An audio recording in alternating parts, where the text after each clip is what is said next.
Éco-anxiété, agir, c'est guérir, nous-mêmes et la planète.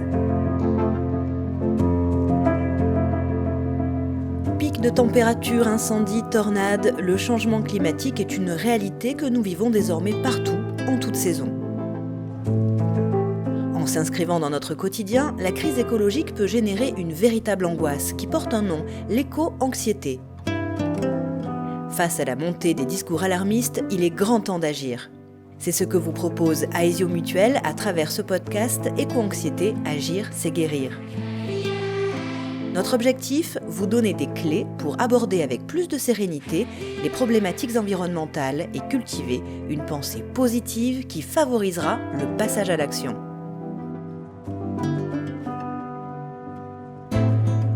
Je suis Stéphanie Reynaud et je vais vous démontrer avec l'aide de psychologues, psychothérapeutes et de jeunes engagés pour l'environnement que les prévisions actuelles ne sont pas une fatalité.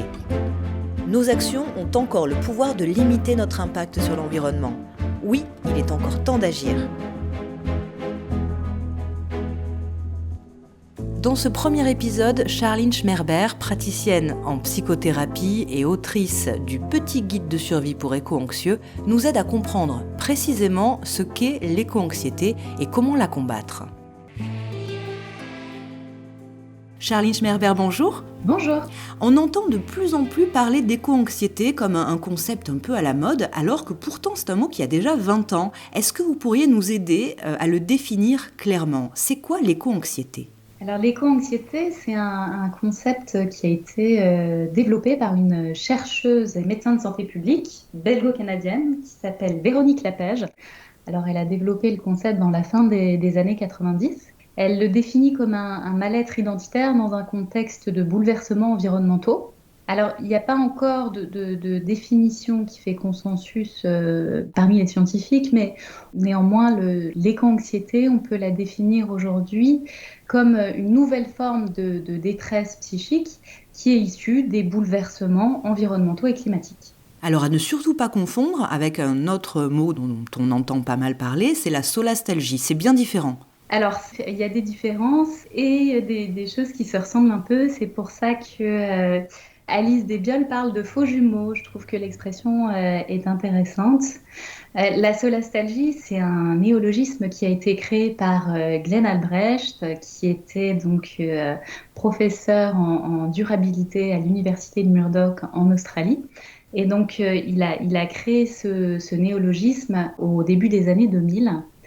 La solastalgie, c'est fait à partir de solatium, qui veut dire réconfort, et de algie, qui est donc relatif à la douleur.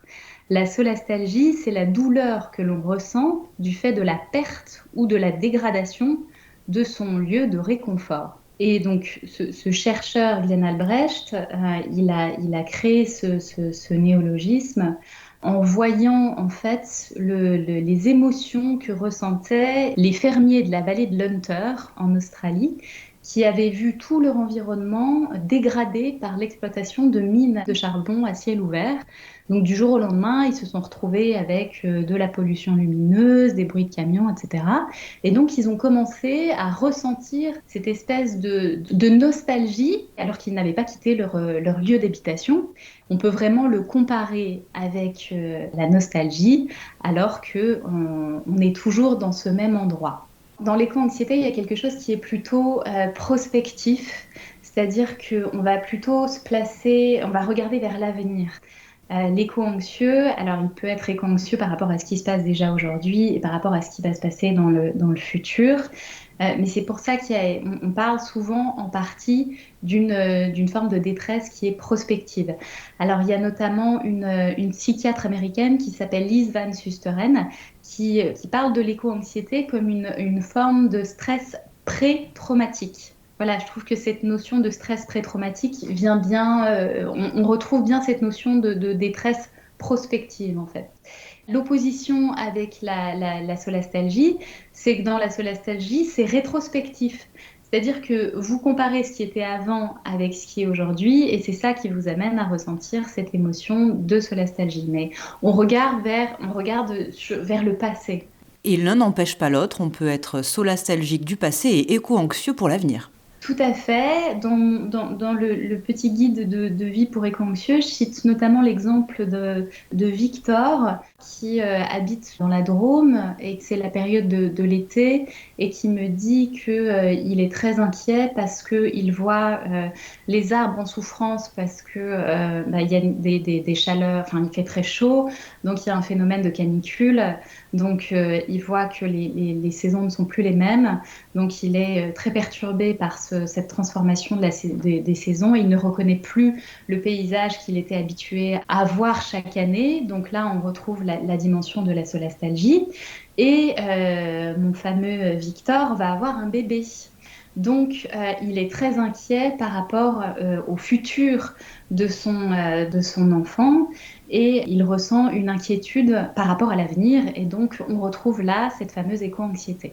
Alors, cette éco-anxiété, vous avez pris le cas de Victor, mais ils sont nombreux, peut-être même 2 millions en France actuellement. Quels sont les symptômes que ressentent les éco-anxieux? Alors les symptômes, il y en a trois. Alors déjà, ça va toucher l'état émotionnel de la personne qui peut ressentir des manifestations anxieuses et ou dépressives, avoir des ruminations ou ce qu'on appelle des espèces d'obsessions écologiques, c'est-à-dire qu'elle va s'endormir le soir et puis avoir justement du mal à s'endormir et puis tourner en boucle certaines pensées, ou elle va regarder ses proches en se disant est-ce qu'il fait bien ceci ou cela par rapport à la planète. Donc ça va tourner en boucle en fait autour de ces questions écologiques. Donc on va regarder vraiment toutes les choses à travers ce prisme-là. Donc ça, c'est le deuxième un peu symptôme. Et enfin, la troisième partie, c'est vraiment la manière dont ça va impacter, dont ça peut avoir des répercussions fonctionnelles sur la vie de la personne. Impacter, par exemple, la question du désir d'enfant. Ça peut aussi toucher la sphère professionnelle. Moi, j'ai beaucoup de patients qui remettent en question le sens de leur travail, qui n'en trouvent plus. Donc, ça peut être éventuellement des réorientations. Ou alors, ça peut toucher la question des relations sociales. Il y a des personnes qui se retirent un peu de leur sphère sociale, enfin de leur vie sociale, et petit à petit qui s'isolent. Donc là, il faut pouvoir faire attention. Ce qui est important de préciser, c'est que l'éco-anxiété, ce n'est pas une pathologie. Ce n'est pas reconnu par l'OMS comme une maladie. C'est au contraire une réaction adaptative qui est normale par rapport à un monde qui est vraiment en proie à des mutations profondes. On est en train de traverser une catastrophe écologique. L'éco-anxiété, elle est rationnelle et qu'elle n'implique pas de maladie mentale, même si pour la personne qui la ressent, elle est douloureuse et pénible. Les personnes qui sont éco-anxieuses, c'est des personnes qui sont lucides, qui sont conscients de cette catastrophe écologique qui est en cours. Elle est bien là la difficulté parce que pour apaiser, rassurer un éco-anxieux qui est tout à fait au courant des problématiques, c'est pas évident puisque ces craintes elles sont fondées, elles sont réelles, elles sont justifiées. Alors c'est ça qui fait un peu la nouveauté de cette éco-anxiété, c'est que on a aujourd'hui accès à des études. Par exemple, en 2022, on a eu le 6e rapport du GIEC qui est sorti avec ces 3 volets faits par les 3 groupes différents qui nous proposent des scénarios différents en fonction des choix qu'on va faire. Et effectivement, ces personnes qui arrivent à nos cabinets nous disent ça. Cette éco-anxiété, c'est quelque chose qui est tout à fait normal, qui est sain de ressentir, puisque aujourd'hui, les scientifiques nous alertent sur le risque qu'on a aujourd'hui si on ne prend pas des décisions un peu radicales d'aller vers plus de sobriété. Il y a un risque aujourd'hui par rapport à nos modes de vie. Donc ces éco-anxieux, ils sont tout à fait conscients de ça. La planète est en danger, donc par rapport à ça, qu'est-ce qu'on peut faire ? Alors qu'est-ce qu'on peut faire pour eux, justement, et qu'est-ce qu'ils peuvent faire pour eux-mêmes, ces éco-anxieux, pour trouver des solutions à ces émotions qui parfois peuvent les empêcher de vivre normalement, enfin en tout cas qui peut être douloureuse, voire ruminante pour certains. La première des solutions, si on peut parler de solutions, c'est déjà de pouvoir les écouter. Avoir un espace où on va pouvoir prendre contact avec cette éco-anxiété, sentir ce que ça fait dans le corps, ce que ça peut provoquer aussi comme pensée, est-ce que ça vient remettre en question. et de pouvoir le partager avec quelqu'un. Tout le monde n'a pas forcément envie ou l'élan d'aller voir un thérapeute, donc on peut aussi en parler avec ses proches, avec un ami, avec toute personne qui est un minimum sensibilisée à ce sujet-là. Voilà, donc ça serait déjà une première piste de pouvoir verbaliser. Et ça permet aussi, je pense, que la personne, elle puisse se sentir légitime dans ce qu'elle ressent. C'est tout à fait sensé d'être inquiet par rapport à l'état actuel du monde. C'est mettre en mots pour pouvoir aussi le mettre en action. Mettre en mots les mots qu'on ressent pour pouvoir mettre du sens, pour pouvoir ensuite retrouver un sens qui a pu être perdu. Et souvent, cette éco-anxiété, elle nous amène à nous interroger là-dessus, à remettre en question beaucoup de choses, et donc finalement à nous interroger sur cette question de sens. Et donc l'étape suivante, c'est une fois qu'on a retrouvé son fil rouge, sa raison d'être, on peut ensuite essayer de trouver une ou plusieurs actions qui vont permettre de se sentir utile et aussi de réduire ce sentiment d'impuissance qu'on peut avoir du fait de cette catastrophe écologique. Par exemple, parmi vos patients, quelles sont les actions comme ça qui ont pu être mises en œuvre et qui sont propres à chacun d'eux, bien sûr? Alors, il y a toute une palette d'actions qui va aussi, oui, comme vous dites très justement, dépendre de l'identité de chacun. J'insiste bien là-dessus. Alors, le choix de l'action, il n'est pas immédiat. C'est-à-dire qu'il y a déjà tout un temps de prise de contact avec la personne, de pouvoir aussi savoir qui elle est, de ce qui l'intéresse, de ce qui fait sens pour elle, avant de se dire, OK, bon, qu'est-ce que je fais ? Et donc, par exemple, on peut déjà décider de regarder des actions dans la sphère du foyer. Ça peut être mener une espèce de transition écologique au sein de son foyer, en se disant comment j'adopte plus de zéro déchet. Ensuite, je peux travailler sur ma consommation de viande, par exemple. Je vais réduire les transports aussi.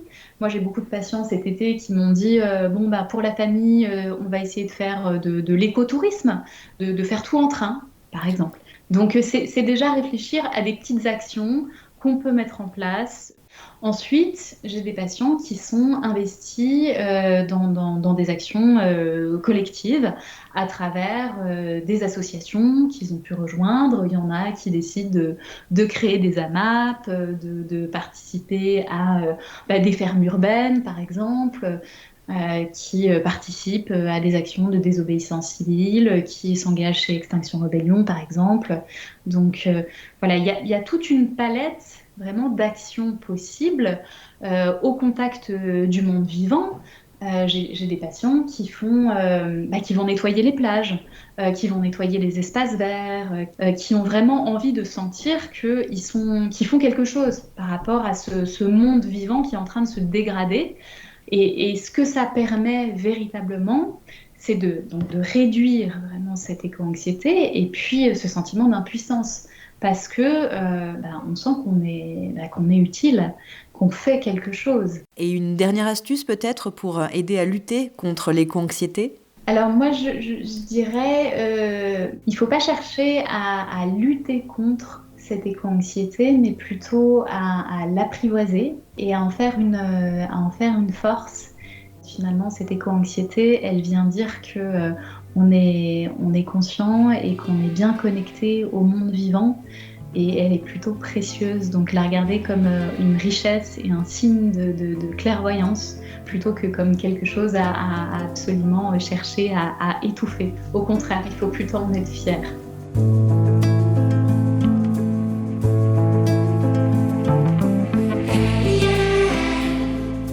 C'est la fin de cet épisode. Merci à tous pour votre écoute. Dans le prochain numéro, je recevrai Pierre-Éric Sutter, psychothérapeute, qui nous décrira les 5 étapes de la prise de conscience écologique.